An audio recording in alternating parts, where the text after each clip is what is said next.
और किसने निशिकांत दुबे को ठेकेदार बनाया है हिंदी का, हिंदुओं का?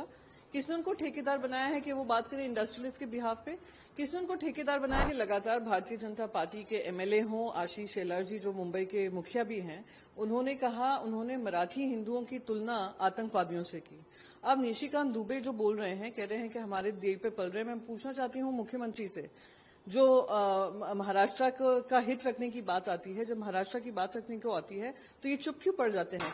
क्यों इन पे कोई कार्रवाई नहीं हो रही है?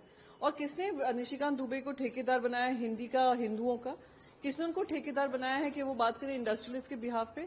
किसने उनको ठेकेदार बनाया है कि बताएंगे कि कौन टैक्स पेइंग नेशन है, कौन नहीं है, कौन सा टैक्स पेइंग स्टेट है? उनको याद दिलाना चाहती हूँ, मुंबई जो है देश की आर्थिक राजधानी है। महाराष्ट्र जो है ना, जो हाईएस्ट जीएसटी कलेक्शन देश का जाता है, वो महाराष्ट्र से जाता है। हर एक रुपया जो महाराष्ट्र से जाता है, हमें सिर्फ 3 पैसे वापस मिलते हैं।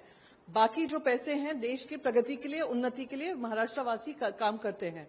तो मेहनतकशी लोगों के लिए इस तरीके की भाषा का इस्तेमाल करना कितना सही है? और अगर भारतीय जनता पार्टी इस पे कार्रवाई नहीं करती है, दिखाई देता है कि भारतीय जनता पार्टी का चाल चरित्र चेहरा क्या है, कि अपनी राजनीति के चलते वो लोगों में विभाजन करने को तैयार हैं, राज्य से दुश्मनी करने को तैयार है। पहले धर्म की राजनीति करते हैं, अब जाति की राजनीति करेंगे, अब राज्य से भिड़ाने का काम करेंगे। ये बहुत ही शर्मनाक है।